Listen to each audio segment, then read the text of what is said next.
ہمارے وقت کے امام زمانہ بھی تشریف لے کے آتے ہیں، تو بس امام کی استقبال کے لیے، امام کی سلامتی کے لیے دعائے سلامتی امام زمانہ پڑھ کے اپنے امام کو آواز میں اللہم کل ولیک حجت ابن الحسن صلوات علیہ وعلی آلہ فی هذه الساعة وفی کل ساعة ولیًا وحافظا وقائدا وناصرا ودلیلا وعینا حتی تسکنه ارضک ومن وتمتعه فیہا طویلا برحمتک یا ارحم الراحمین اللہم صلی علی محمد وعلی محمد اجل ان ربی قریب و مجیب، بے شک میرا رب قریب بھی ہے اور دعا قبول کرنے والا بھی ہے۔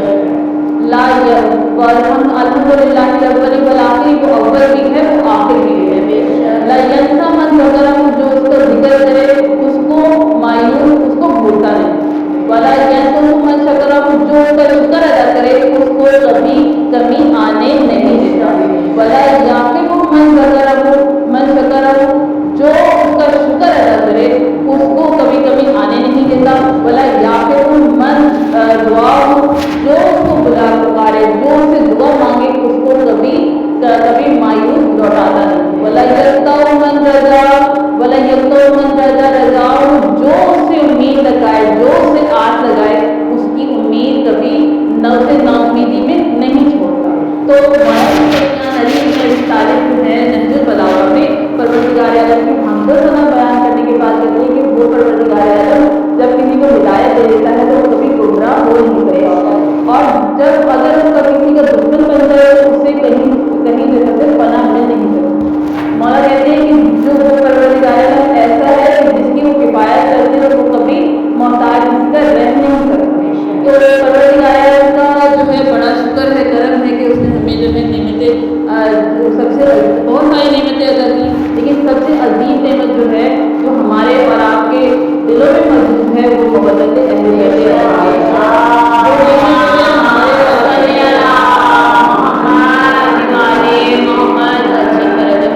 وہ نعمت جو ہے ہمارے اور آپ کے قلب میں موجود محبت آل محمد ہے۔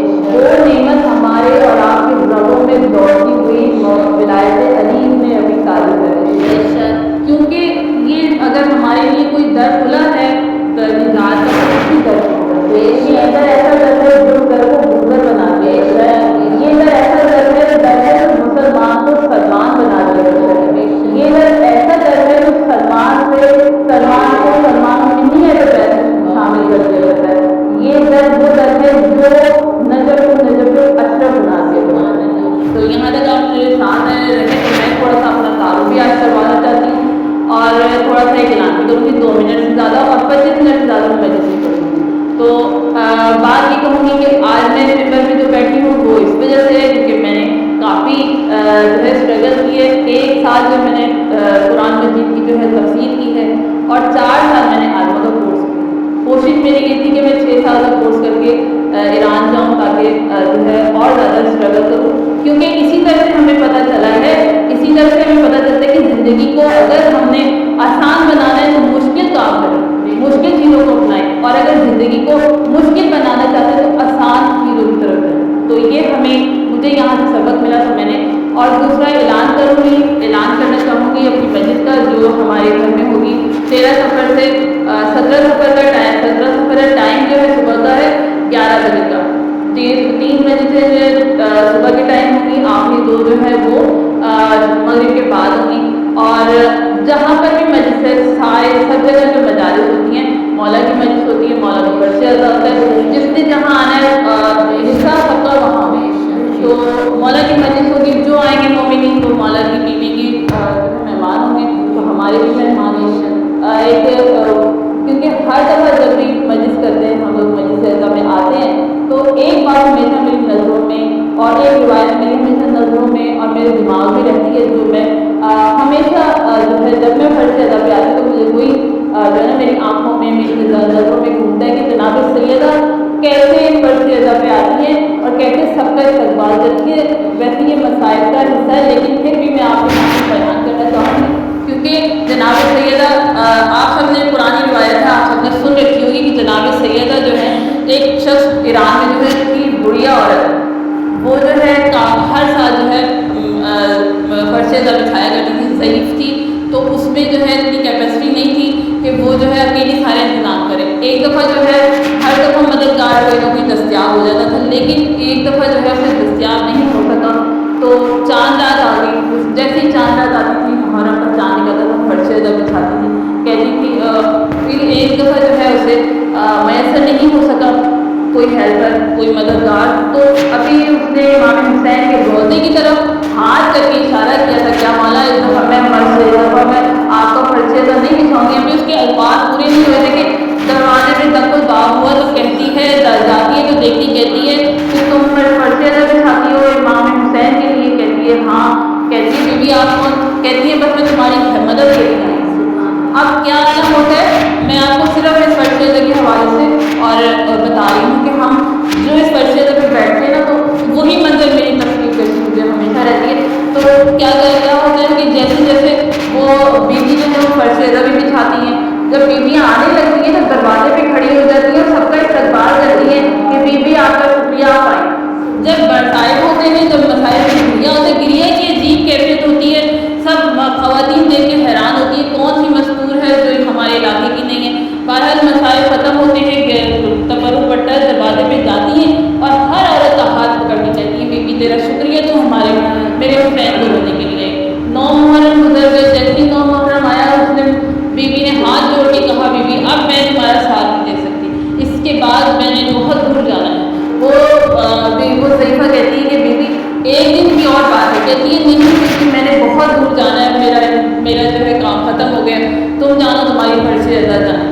وہ ضعیفہ کہتی ہے کہ اچھا ٹھیک ہے ٹھہرو. اس نے کہا اتنی بیوی نے میری مدد کی، اتنی مجلس میں رکت کی. اس نے رومال میں جو ہے کچھ لے کے آئی ہدیہ اور کہتی ہے کہ میں تمہارا ہدیہ لے کے آئی. بیوی جو ہے نا وہ رو کر امام حسین کی قبر کی طرف رو کر کہتی ہے کہ بیوی حسین آج مجھے تیری ماں کو تیرے اس پہ ہدیہ مل رہا ہے. تو بیوی ضعیفہ کہتی ہے بیوی آپ ہیں کون؟ کہتی ہے جس کی تو فرش اعضا بچھا رہی ہے نا میں اسی کو. تو یہ فرش اعضا جو ہے نا عام فرش اعضا نہیں ہے. تو آپ ہمارے جو بھی یہاں پہ بیٹھے نا یہ نہیں ہے کہ ہم ایک پروردگار کی اس فرش اعضا پہ جو آتے ہیں نا جن کے دل میں کتنی گندے اور میلے کپڑے، لیکن اس فرش اعضا پہ وہ آتا ہے جس کے دل میں تھوڑی سی بھی محمد علیہ محمد کی محبت ہوتی ہے، تڑپ ہوتی ہے، تو وہ اس فرش اعضا پر آتا ہے اور اس کو اللہ تعالیٰ امام حسین ضرور کچھ نہ کچھ دے گے. تو آپ سب جو یہاں پر بیٹھے نا وہ سب مولا کے مہمان ہیں. ہماری یہ میزبان جو ہے اس کے مہمان نہیں ہیں، میزبان جناب سیدہ ہے اس فرش اعضا. تو ہمارے یہاں جب مجلس ہوگی تو جناب سیدہ میزبان ہوگی اور ہم اسی طرح سے جیسے سیدہ چاہتی ہیں اپنے حسین کو روئے اور حسین کے میں رونے والوں کا استقبال کریں، ایسے ہی آپ کا استقبال کریں. ضرور پڑھیے گا.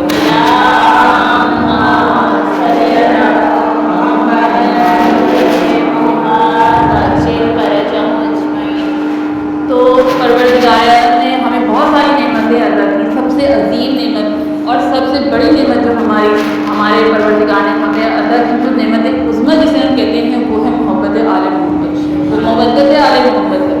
کیسے؟ بہت آسان لفظوں میں بیان کروں گی تاکہ سب کو سمجھ آئے. شب ہجرت پروردگار جو ہے اپنے حبیب سے کہہ رہے کہ اے میرے حبیب کو جو ہے پیغام پہنچا رہا ہے جناب جبریل سے. کہتے ہیں کہ اے جبریل جاؤ زمین پر جا کر میرے حبیب سے کہہ دو، میرے حبیب سے کہہ دو جا کے آج جو ہے کفار مکہ نے ارادہ کر لیا ہے آپ کو قتل کرنے کا، آپ پہ حملہ کرنے کا. آج رات آپ کے بستر پہ کو حملہ کریں گے. میرے حبیب سے جا کے کہہ دو کہ آپ بستر پہ سو جائیں، آپ جو ہے ہجرت کر دیں اور علی بستر پہ سو جائیں.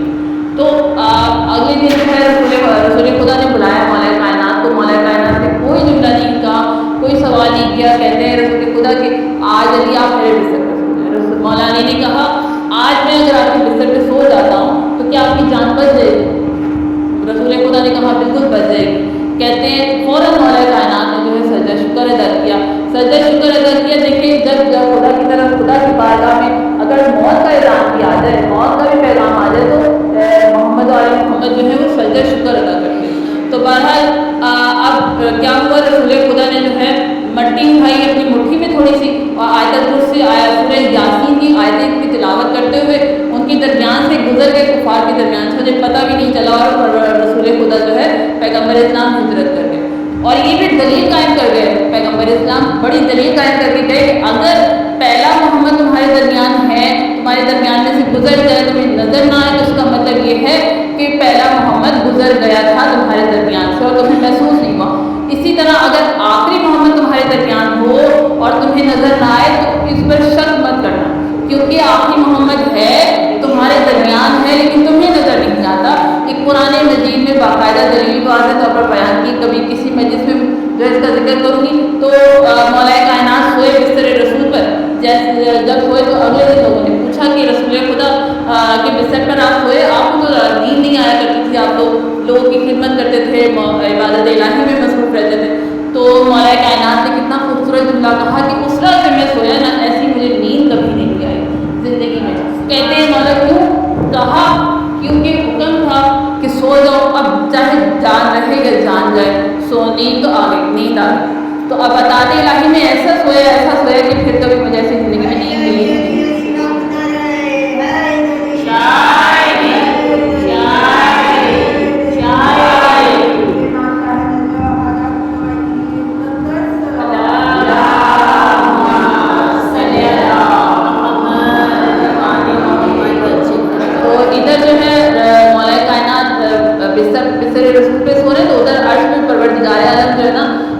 جبرائیل اور میکائیل کو بلایا اور کہا کہ جاؤ زمین پر اور جا کے جو ہے مولا میرے علی کی جو ہے ساری رات بستر پہ حفاظت کرو۔ آئے جبریل اور میکائیل، آگے مولا کے پائیں میں بیٹھ گئے اور کہتے ہیں باخن میں مصری کا یا علی بن ابی طالب، بھلا کون ہو سکتا ہے علی بن ابی طالب کے برابر کہ پروردگار علی آپ یہاں سو رہے ہیں اور پروردگار آپ کی آسمان پہ مدد فرائی کر رہے ہیں۔ تو اس طرح جب مولا کائنات پروردگار عالم کی اطاعت میں جو ہے اطاعت کرتے ہیں تو پروردگار عالم بھی ان کی شان میں جو ہے قصیدے بیان کرتا ہے، قرآن کی آیت نازل کرتا ہے، سورہ بقرہ کی 207 آیت نازل کی کہ میں یشفی نفس ابتغاء مرضات اللہ، یعنی کہ پروردگار عالم کہتا ہے کہ خدا کے کچھ لوگوں میں سے کچھ لوگ ایسے ہیں جو اپنے خدا کی بارگاہ میں اپنے نفس کو بیچ دیا کرتے ہیں، نفس کو بیچ دیا کرتے ہیں۔ کیسے بیچ دیا کرتے ہیں؟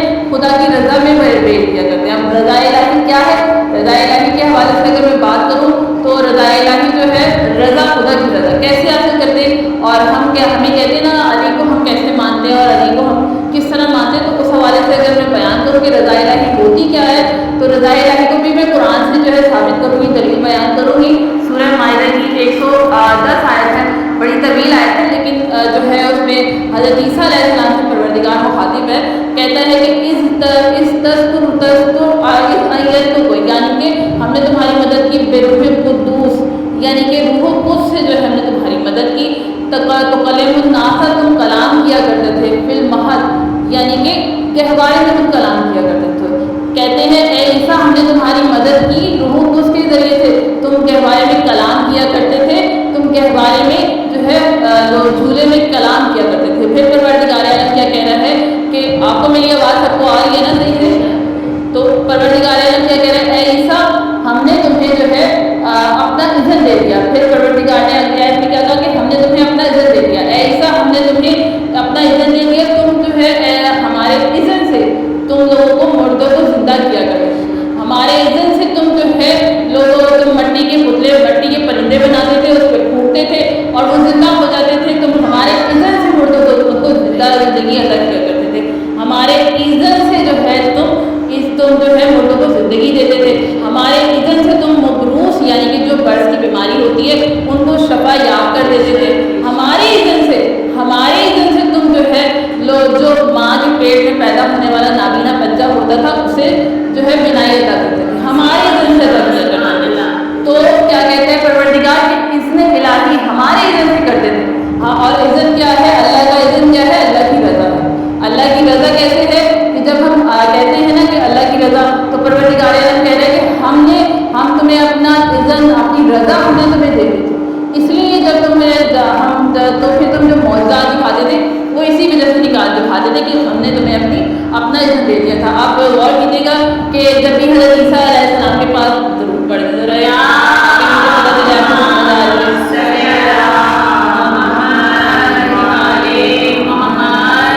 دیکھیے بائی فیس تو مجھے سب نے دیکھا ہوا، سب مجھے جانتے ہیں، لیکن یہ کہ ممبر پہ بیٹھنا اور یہاں پر یہ کرنا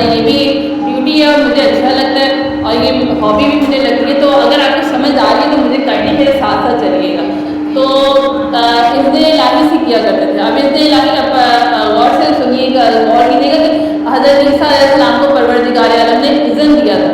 تو ایسا نہیں تھا کہ لوگ کہتے تھے جب جناب عیسیٰ کے پاس لوگ آتے تھے کہتے تھے اے عیسیٰ اپنے اللہ سے کہو کہ ان کو جو ہے مردے کو زندہ کر دیں, یا یہ نہیں کہتے تھے کہ اے عیسیٰ اپنے اللہ سے کہو کہ ان کو جو ہے جو ماں کے پیٹ سے بچہ پیدا ہوا ہے جو نابینا اس کو بدائی دے دیں.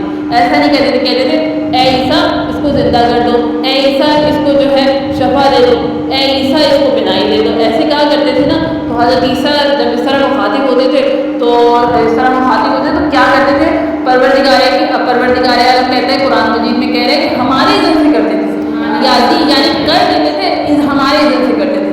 اب آگے جملہ میں آپ کے حوالے کرتی ہوں, کہتے ہیں کہ اذن سے کرتے تھے نا, اذن سے اپنی اذن سے کہا, اللہ کے اذن سے کرتے تھے. تو اب ہم یہ کہہ سکتے ہیں کہ اگر علی مردے کو زندہ کر دے تو پھر اللہ کے اذن سے, اذن الہی سے کرتا ہے.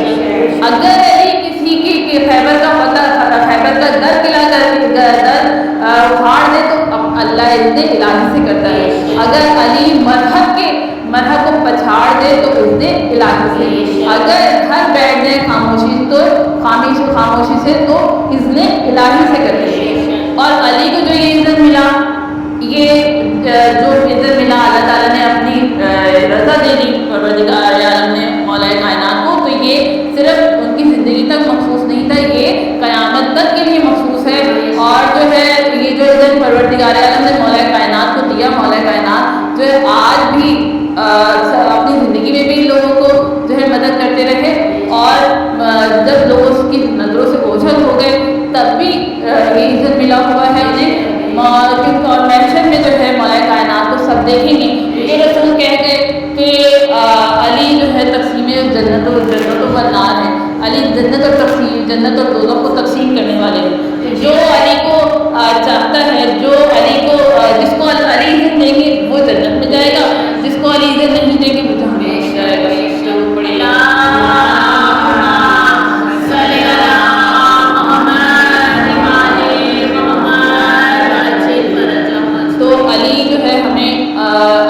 علی نے بتا دیا کہ میں نے پروردگار کی رضا کو خرید لیا ہے. اب اگر تم چاہتے ہو کہ اللہ کی رضا حاصل کی جائے تو ان کو محمد کو جو ہے ان کو فالو کرو. 11 جو ہے وہ زندگی گزار گئے ہیں, 12واں جو ہے وہ پردہ غیب میں ہے. 11 کو فالو کر لو, 11 کو جو ہے اپنی زندگی کا اپنی نمونہ بنا لو, تو سلیقہ آ جائے گا کہ خدا کی رضا کیسے حاصل کی جاتی ہے.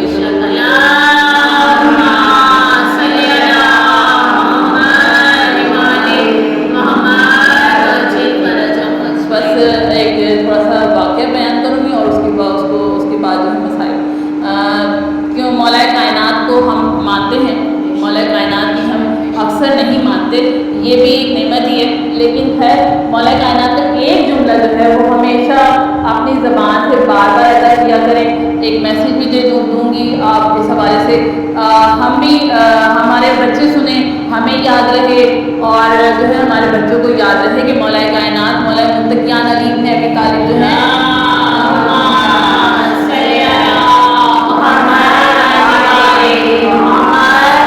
مولا کائنات کہتے ہیں کہ اللہ سے اس چیز کی جس کی تمہیں کبھی امید ہی نہیں ہے, اس چیز کا تم اللہ سے جو ہے اس کی توقع رکھو, وہ چیز اللہ سے مانگو. کیسے ہم یعنی کہ اللہ سے جس چیز کی تمہیں توقع نہیں ہے, جس کی امید نہیں ہے, وہ چیز مانگو. ہم کہتے ہیں نا کہ پروردگار مولا ہمیں یہ بھی دے دیں, وہ بھی دے دیں, ہماری بیٹی کی شادی ہو جائے, ہمارے بیٹے کو جاب مل جائے. اس طرح ہم لوگ کہتے ہیں کہ مولا کائنات کیا کہتے ہیں کہ جس چیز کی تمہیں امید نہیں ہے, جس چیز کا تمہیں جو ہے توقع نہیں ہے, وہ چیز بھی علی سے مانگو, وہ چیز بھی پروردگار عالم سے مانگو. کیوں؟ کیونکہ پروردگار عالم کے پاس کوئی چیز بھی, کوئی کام, کوئی عمل بھی ناممکن نہیں ہے. پروردگار عالم جو ہے محمد کے صدقے سے, ان کے وسیلے سے جو ہے ہماری حاجتوں کو پورا کر دیتا ہے. ناممکن چیز کو ممکن میں بدل دیا کرتا ہے. ضرور پڑھیے.